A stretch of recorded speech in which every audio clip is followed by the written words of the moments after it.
to go ahead and continue on.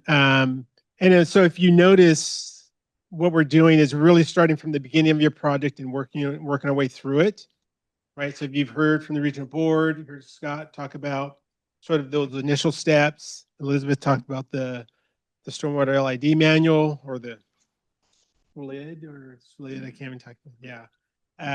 So we're working our way through sort of the process. So next up is Steve Snow, and he's going to talk about the LID calculator, right? So he can give a presentation, and if there's time, I think we might do an example. We'll see. Yeah, but we'll go from there. We just wait on this damn Chicago Bears fan to get her spot. All right. So with that, we're going to go ahead and get started. Steve? Yeah, good morning, everyone. My name is Steve Snow, and I'll be presenting an example run-through of the LID calculator for this year's LID co-permittee annual training.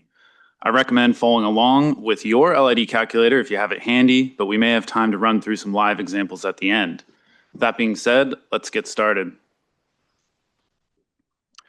So to start off, we have the site plan for our example project, which is a recently approved subdivision in the county jurisdiction. This was a large project, but our LID calculator example will focus on a single tributary of the project. Moving into the LID calculator, we start with the summary sheet. Here you will input your project information, including project name, location, designer, and date. Next, we'll move into the site information. So to fill in the site information, we start with the mean seasonal precipitation value, which will be 32 inches for this site, and that determines the K value. This is very important as the K value is factored into the BMP sizing calculations.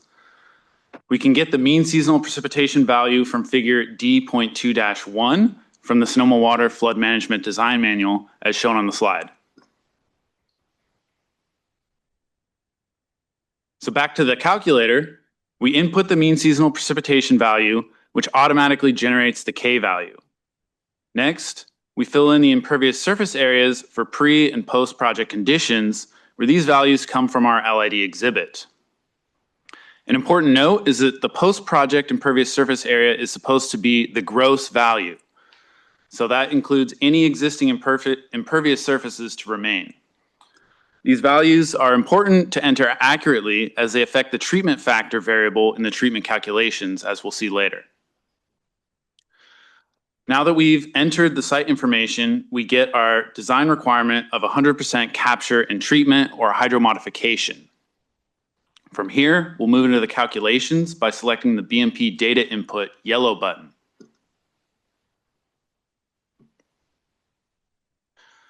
So before we move to the BMP input sheet, let's take a look at the LID proposed conditions exhibit, which is where we find the tributary area of 28,732 square feet. I'll give you a second to take a look at the project there. So onto the LID calculator BMP input sheet, we'll add the tributary area, which factors into the subsequent BMP sizing calculations. Here you can also select the type of BMP, but that does not factor into the design calculations.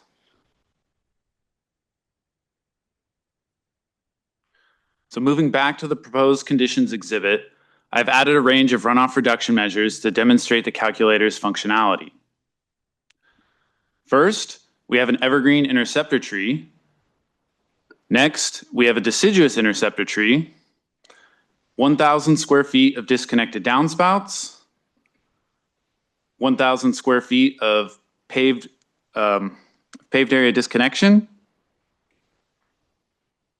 and 1,000 square feet of impervious area draining to a vegetated buffer strip. So those will all be reflected in the runoff reduction measures. So back to the calculator, we're in the runoff reduction measures section, and we can see where each reduction has been added. Before we get into the specifics, I'll briefly discuss runoff reduction measures, for which further information can be found on page 33 of the LID manual. I also discussed these in greater detail back in the 2022 training, if you'd like to refer back to that training for more information. So runoff reduction measures are design strategies that reduce stormwater treatment and volume capture requirements by providing a level of capture or treatment before the runoff reaches the bioretention BMPs. And these reduction credits can reduce the area that needs to be mitigated by up to 50%. In this example, we get 200 square feet of credit for the evergreen tree, 100 square feet of credit for the deciduous tree. And note that I did not use existing trees in this example, but credit is granted for half the area of the existing canopy. Note that interceptor trees must have a trunk located within 25 feet of the impervious surfaces to receive the credit. Next, we got 450 square feet of credit for the 1,000 square feet of disconnected downspouts, since we selected a landscape area width of 10 to 14 feet. This credit increases for larger landscape areas and decreases for smaller areas as selected from that drop-down menu. Next, we get a 1,000 square foot credit for the paved area disconnections, and finally, a 700 square foot credit for the 1,000 square foot impervious area draining to the vegetated buffer strip, which gives us a total of 2,850 square feet of reduction credit. You can see how the credits are calculated by clicking the green Display Runoff Reduction Measures Calculation Worksheet button. While I used 1,000 square feet for most of the reduction measures, you can see here that the credit is not always a 1-to-1 ratio.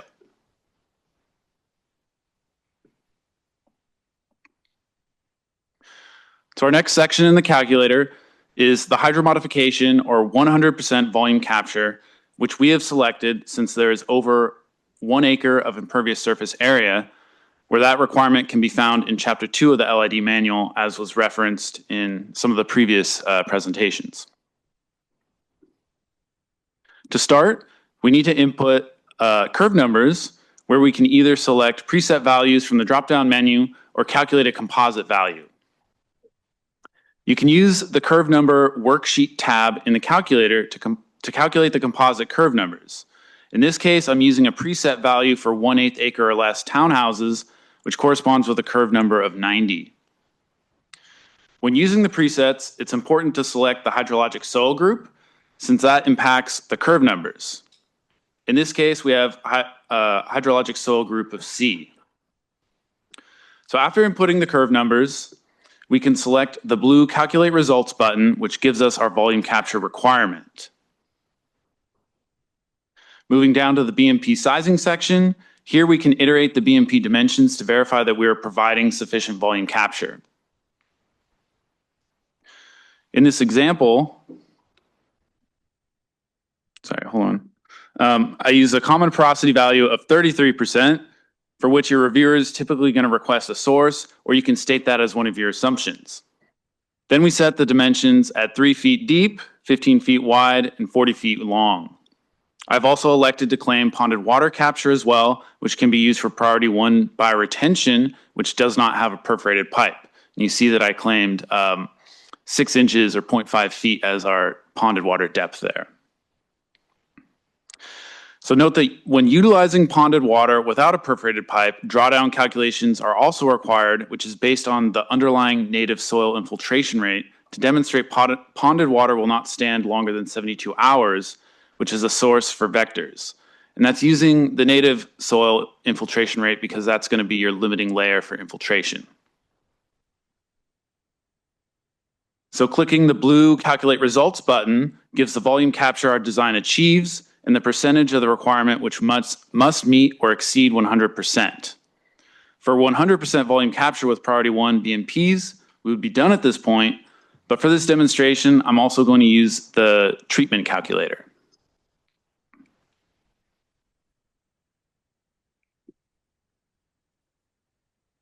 So moving into the treatment section of the calculator, we start with the treatment flow rate calculation. You'll see that our reduced tributary area is carried through, and then I selected the surface type of concrete from the dropdown, which uses a preset runoff coefficient or C value, which is 0.8 in this example. Alternatively, we can input a composite value, which can be calculated on the C factor worksheet tab.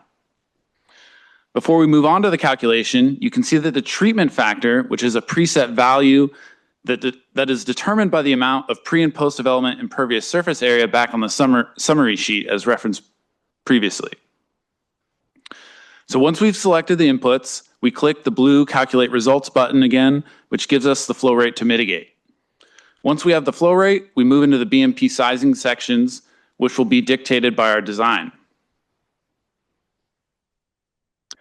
We can use the horizontal flow section for bioretention swales and vertical flow for bioretention basins, the difference being whether water is flowing or ponded.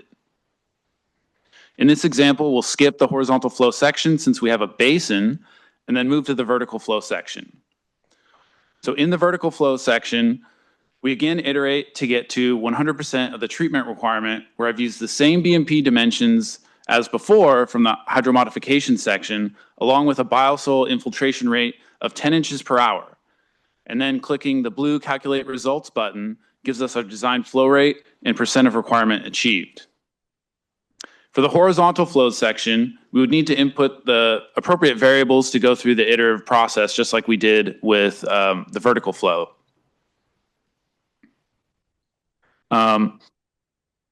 So I'm not going to go into the details of horizontal flow, but the most common mistakes that occur there are the variable inputs like the dimensions and swale input flow characteristics. As for all these calculations, you can see a breakdown of the underlying calculation methodologies by clicking the green button to display the respective calculation worksheet.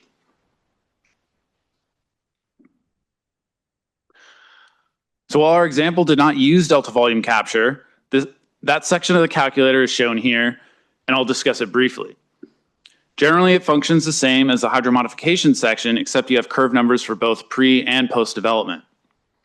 Both of these conditions can be preset values or composites. Another difference between them is that when using delta volume capture, the treatment calculations must accompany them, where that's not the case for hydromodification unless you're using a treatment train or lower priority BMPs.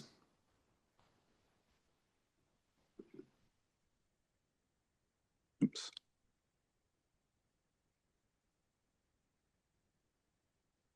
Sorry about that, wrong way. So after finishing in the calculator, we return to the plans where the BMPs are identified with the dimensions and the applicable details. Note that in this example, I use simplified dimensions that aren't necessarily reflected on this site plan. So that concludes my presentation. Happy to answer any questions or run through a few scenarios live on the calculator. Thank you.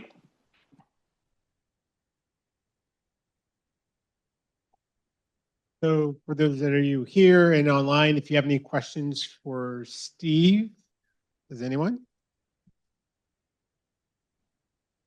And if not, is anyone interested in running through a live example of using the calculator?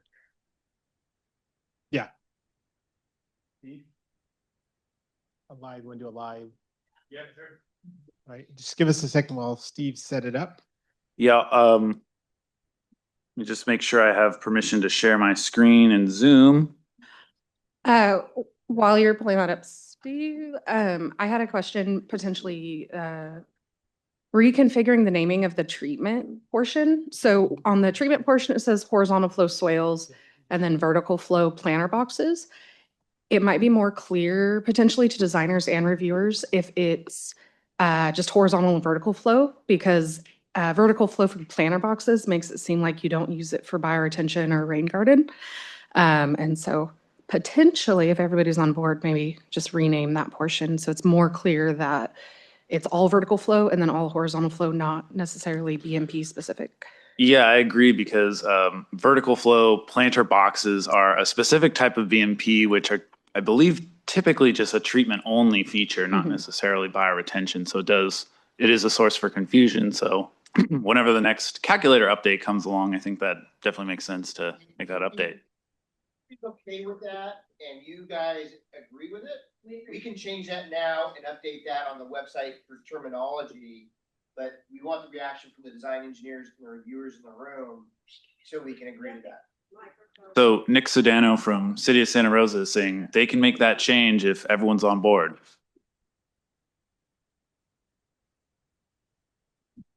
I have a couple questions in the chat. Could you please repeat the criteria for getting credit for existing trees? Yeah, so existing trees to get credit would be the trunk needs to be within 25 feet of your new impervious surface area or existing if it's within the tributary to your BMP. And then whatever the existing canopy area is, you would input that into the calculator and it gives you credit for 50% of that canopy area. So it automatically does that 50% reduction for you. I have a few here. Next question. Can you explain how to account for the area of bioretention for delta volume if the design area doesn't work for the treatment calculation? I'm not sure I understand what they're getting at there. How is the area not going to fit with treatment, but it will for delta volume capture? Can we elaborate a little more context in that question? Let's move on to the next question and perhaps they'll respond in the chat. When doing the calculator for our project, do we use simplified values or actual site plan values?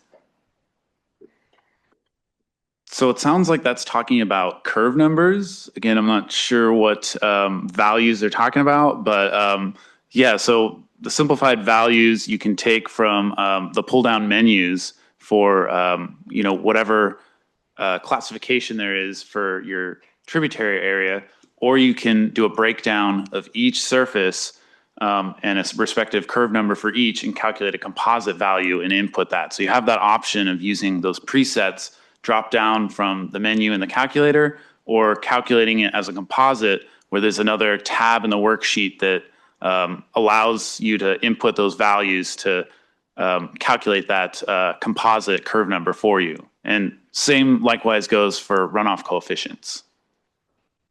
Okay, thank you. And then going back to the question about explaining how to account for the area of the bioretention for delta volume if the design area doesn't work for the treatment calculation, the clarification stated, because the LID calculator lets you allow the depth to be deeper to account for the volume, but that reduces the area. Yeah, so in terms of volume capture, yeah, you can reduce your surface area by increasing your depth and still achieve your volume capture goals. However, that may work against you in terms of achieving your treatment calculation goals. So the surface area you use to achieve your delta volume capture goal may not necessarily work to achieve the treatment requirement goal. So you may need to upsize that surface area to achieve the treatment, or else your alternative, if you're having trouble getting the 100% treatment, is adjusting your biossoil. So that infiltration rate of the biossoil, that influences the percentage of treatment that you achieve. So higher infiltration rates correspond with a higher treatment rate. Next question. When do you use hydromodification versus delta volume capture? Yeah, so that's covered in the manual. I think Scott showed that clarification, but it's over 1 acre is 100% volume capture and hydromodification, and anything that's over 10,000 square feet or less than an acre is subject to delta volume capture and treatment. We have a request to run through an example-based project that someone is working on in Santa Rosa. Can they reach out to you directly for assistance, or anyone want to volunteer that? Yeah, or if they want to share specific inputs that they want to have us run through the calculator for a live example, we can do that too. We do have requests for additional calculator training seminars and want to know if there'll be any more in the future. Sorry. That's for co-permittees. That question is for all of you guys. Well, there's no trainings planned for that at this time, but that's something we can consider in the future. Yeah, more hands-on direct training. Can I speak to that? So those are the questions and those are the comments that we want you to bring forward. We have talked about recording a training for LID and LID calculator in particular. So if there's something you want to see, please write it in the chat or let us know. And then we can start working on those modules. We want something to live in perpetuity on our website. We know the calculator, a lot of you have stepped into it and weren't there part of the original development. And so we want to create clarity around that. When we get a new permit, which isn't anticipated till beginning of 2027, we're going to redo the calculator and all of that input is going to go in to make that calculator better. So again, I just want to encourage you. This is why we do the trainings and why we try to solicit that feedback, provide that, and let us see what we can do to kind of adjust to accommodate it. We're still open for questions. It's a two-parter. So I think for the scenario for the treatment volume, like you stated, a lot of times, oh, sorry. So like you stated earlier, a lot of times the treatment is easier to achieve over a greater area versus volume you can achieve in a smaller area with depth. So I've used strategies where I do like a treatment swale that will go into a basin. So you get the treatment portion of it achieved prior to the volume retention. So it might be an example that you could use, as well as maybe offsetting on and off site. Because I know for some off site projects, the limitations of the in the public right away, it's hard to actually achieve that. So can you go through an example where you have off site or an off site volume offset from the, so treatment has to be achieved in the public right away, but volume could be offset on site. Can you actually show an example for that? I mean, I don't have an example queued up, but I can kind of explain that. But I mean, that's a good point. Like, I'm not trying to pigeonhole these designs per se. You don't necessarily have to achieve all your treatment in the bioretention basin or BMP. As our speaker said, you can use what would basically classify as a treatment train. So using a bioretention swale to get your treatment before it goes into the basin for your volume capture. Now, in regards to offsite offsets and establishing your volume capture and treatment separately, I wouldn't necessarily give any one hard recommendation one way or another, but there's a number of strategies that we've seen. And a lot of times, so treatment cannot be offset per se. You have to establish treatment either for your new impervious surfaces, or you need to treat an existing untreated area within the project of an equivalent area and use type. So like if it's a road that you're unable to treat somewhere, you treat another section of road that you're able to establish that drainage into a BMP. So you're still providing the same amount of treatment, ideally for your new improvements, but then the volume capture itself doesn't necessarily need to be achieved for that runoff coming from the right-of-way. That's where you can really do that offset on-site by oversizing a BMP and establishing additional capture there, rather than necessarily doing that right next to the road or something like that, where there's a little more site constraints to the utilities and sidewalks and curb and gutter and all that. Does that sufficiently answer the question? Are you looking for more specifics? No, that does, Steve. I'd just like to see an example of how that would look in a report, just so we know what you would like to see on it, so that's more, I guess, streamlined. Yeah, I mean, probably a discussion of how you're doing that and what you're doing as offsets in that case, right? Like, yes, we're treating these new offsite improvements by routing them on site for treatment. And then we're doing our volume capture in this particular BMP on site, and it's oversized by this much. And that's how we're establishing our volume capture for this other tributary. You know, connecting those pieces together really helps reviewers to, not have to try and put that puzzle together themselves. And that helps streamline that process. Perfect. Thank you. Sure.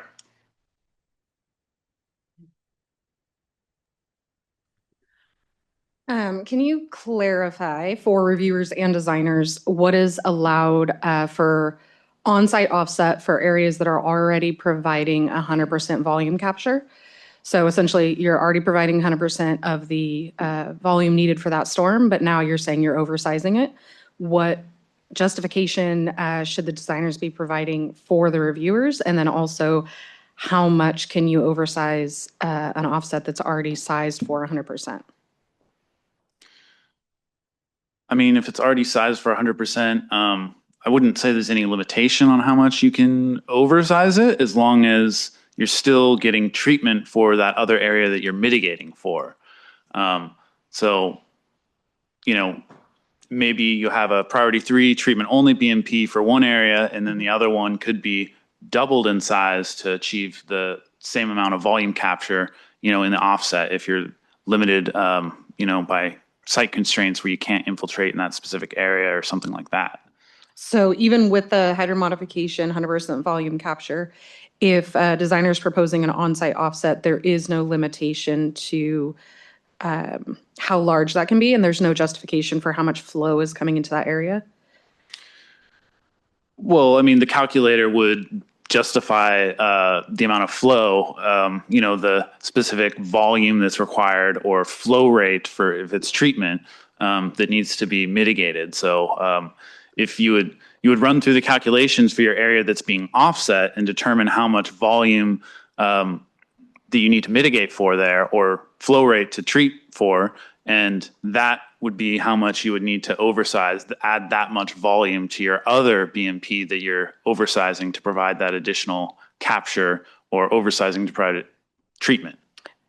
So I'm doing the review. So if a designer comes in and says, this area is collecting from DMA 1, 2, and 3, and we're putting it all into DMA 4, but DMA 4 may only get, it only gets a certain volume. And so if we get up to the 2, 3, 400% sizing, are we now capturing the 25-year storm or the 100-year storm? That's what I'm wondering with the limitations, is you could make it big enough that you're not providing any benefit until you get to the 100-year. I mean, potentially, yeah. I mean, obviously, when you're oversizing that much, given that you only still have that same size tributary area to that BMP, effectively you end up treating, beyond that 1 inch and 24-hour design storm. So you start getting into 10 or 20, plus year design storms of capture and treatment. And I think the way to look at that is looking at the site holistically about the amount of runoff leaving. So imagine whether you had them broken up into multiple BMPs or in one, your overall amount of flow rate leaving the site should still be the same generally. Yeah, so just while we're working on the calculator and language for the permit, if there were kind of a cohesive agreement on all the co-permittees on what we're going to accept as far as on-site offset, that might help. Yeah, I mean, generally, justifications for those, we look for reasonable justification that it's infeasible to actually treat or capture in a certain spot. If you don't have the elevation to get that water to flow to that BMP, that's could be a good reason. Or if there's a presence of utilities or something like that that prevent you from going from one spot to another with your runoff. So, it's case by case basis as to what that specific infeasibility is. But if you can demonstrate that, I think that's enough justification. And if there's questions on it, I mean, what we've done at the county is bring them up to our regional water board folks for input, at their open office hours every month. So that's a good way to get additional input on those kind of questions. Yeah, I was just thinking while we're working on the permit language, it'll save the water board from getting questions from every agency if we can just kind of define it. Yeah, I agree. I think that would be good for all of us to do. More of a plug for the water board. So thank you. I think how we'll handle that specific example, and we'll come back to it at the end if there's time. But I do have 2 shorter questions in the chat that hopefully are easy enough to answer. Is there a preferred way to check drawdown? So, I mean, that's going to be basically your depth divided by the infiltration rate, because infiltration rate is going to be like inches per hour. So, looking at your units, your depth will cancel, right, by doing that division and give you a time in hours, right? So if you have an infiltration rate, you can often get that from the NRCS web soil surveys. So that's online, free service. Or you can just use those values that are set in the LID calculator, which is all for whether it's a or B or C or D hydrologic soil group. So you can use those presets. Those are pretty conservative. Anytime you're trying to use those from the LID calculator, I think that's totally acceptable since they're so conservative. But we've also, allowed it from the web soil survey, which tends to be, a little less conservative values, show higher infiltration rates. Or if you want to go out and do a site survey and have your geotechnical engineer determine that, that's also a valid source for that infiltration rate. So yeah, it's just looking to verify that the depth of ponded water is going to infiltrate within 72 hours of the cessation of rainfall. You don't want that water to be ponded and standing there all winter, because then you're going to have mosquitoes breeding in there. And do we have specific instructions on how we would prove porosity? So what we've seen as reviewers oftentimes is cut sheets from the manufacturers. So that's usually for the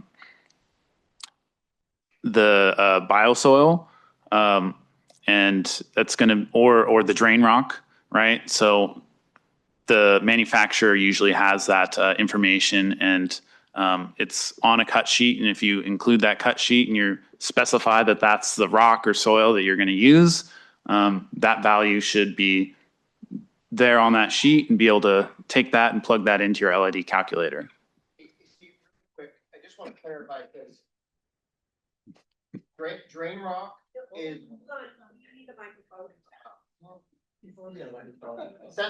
Nick wants to talk again. So I do want to clarify really quick. You're saying drain rock, and I understand what you're saying, but I don't know that a lot of people out in the world understand that. When we say drain rock, we have requirements in our manual that you have to follow specifically that design. It's structural soil. Let's be clear. A lot of people are trying to put drain rock in its scenarios next to roadside bioretention. That's not drain rock. That's structural soil. So I just want to be really clear on our terminology, because drain rock can be used in a rain garden that's kind of out in it, away from a roadway or structural area. So we're up here talking about that, if you can just keep that in mind, because we've had people come back into our presentations that have been a little bit confused by some of the terminology not being present in those presentations. Sure. And yeah, to clarify, when I'm using those terms, a lot of times, so bioretention is split into layers, right? So your lower layer is where the volume capture occurs. Typically, that's where you have drain rock. And then your upper layer is where you're filtering stormwater, and the soil layer, which is supporting your plants. So that's typically the biossoil or structural soil, as Nick said. And then the lower layers, the drain rock, where it has higher pore space, higher amount of water able to be stored there and captured there. So typically the calculator is factoring only that volume capture layer, which is the rock below, but you could technically design it as just all structural soil and still achieve capture in that pore space. It just might not have as much pore space in the soil versus rock. Would you please reiterate to everyone the special handling requirements for structural soil, where we're seeing a lot of people. Sorry, hold on. I understand, but if you could just say it. You need the microphone so the Zoom can hear. Sorry. I'm just asking that you identify for everyone the special handling requirements for structural soil. I know this isn't a construction segment, but I'm seeing a lot of people handle the structural soil incorrectly, store it incorrectly, and it has very specific handling requirements that the cities and jurisdictional agencies should be checking for as it's being constructed. Well, so my experience is more on the review side, not construction and installation. Is there anyone else that would like to field that question? Soil has to be placed within 24 hours of delivery. It's usually spec'd as part of the soil spec or specifications for structural soil. So just make sure you read those. They also are compacted or rolled in lifts. So just make sure you're aware of that. Thanks, Nick. And then I would just clarify, as as an agency that would be inspecting them, I would recommend pushing that back onto either the engineer and or the contractor.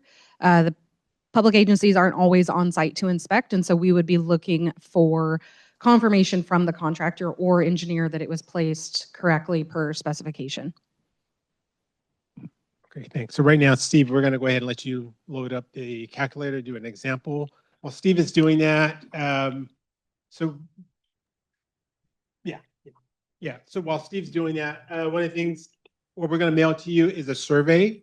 So for those of you that have talked about, things that you would like to see in the new permit, whether it's updating the calculator or whatnot, is fill out this form and send it back to us. And then we can use this to Nick's point is, as we're working on updating the permit with the regional board, we can try to incorporate some of these changes to make life a little bit simpler for you.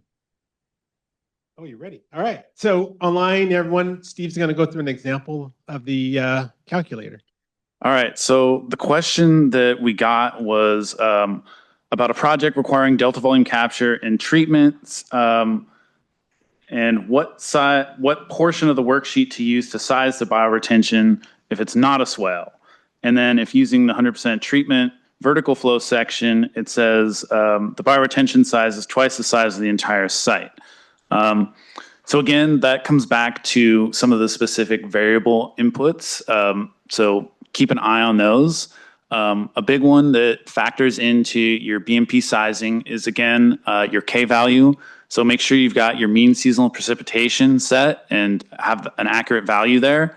And I'll like run a number in there, and you see that automatically changes that K value. That K value carries through all the calculations for your BMP sizing. So you want to make sure you have that correct, because that will throw off your sizing. The higher the K value, the higher your BMP size.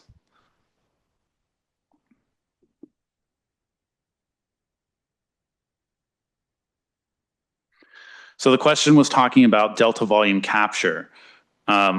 So if we make up a couple numbers here, like say 80 is the pre-development and 90 the post-development, right? Hitting the calculate results gives us the volume that we have to mitigate for. And then it's in the BMP sizing tool below that where you iterate to size your bioretention area, in terms of volume capture.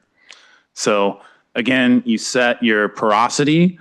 So I'm going to set 0.4 for that. And I'm just, making up numbers here. It's an iterative process. I mean, as designers, you may have an idea of what you're looking to add in there to start, but, I'm just kind of winging this. So,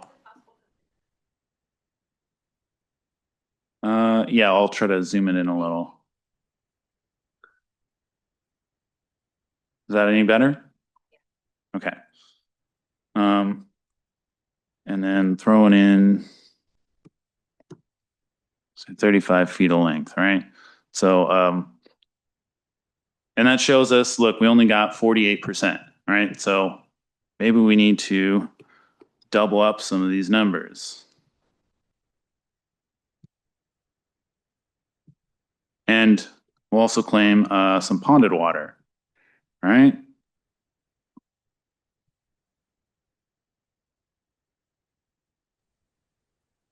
Now we're way over. So obviously, maybe that's much larger than you want to go, and you can iterate back down to get closer to that 100% because you don't necessarily want to take up all that space on your site.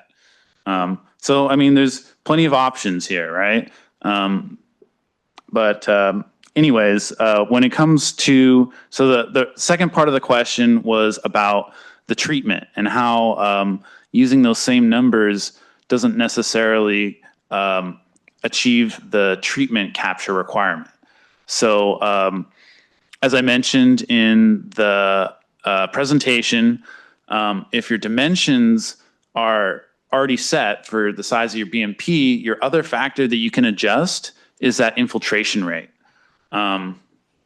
So on here, I have 15 feet width, 40 feet length, 3 foot depth. It's the same dimensions that I used for the BMP size, right?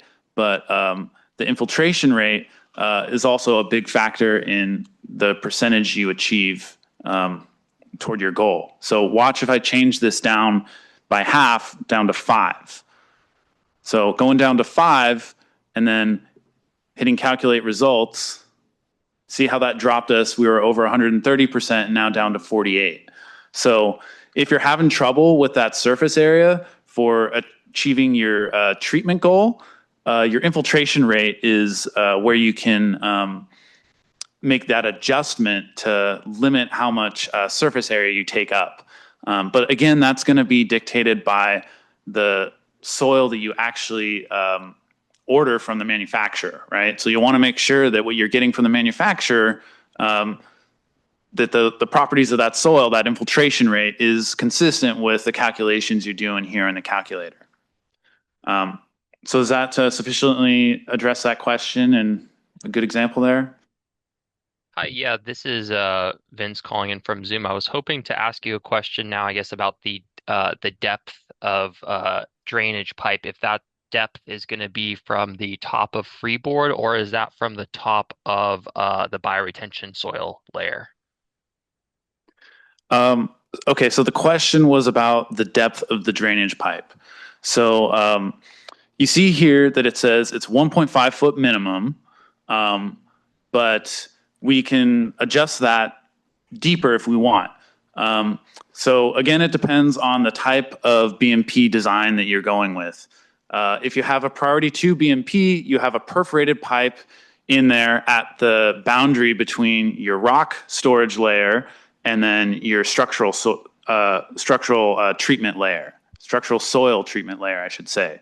And since that's a perforated pipe, the assumption generally is that as soon as the water gets above that level within the BMP, all that water is draining directly out. It's not being infiltrated. So you don't get to claim that depth as capture here. So if you have a perforated pipe, that depth is the depth below that perforated pipe.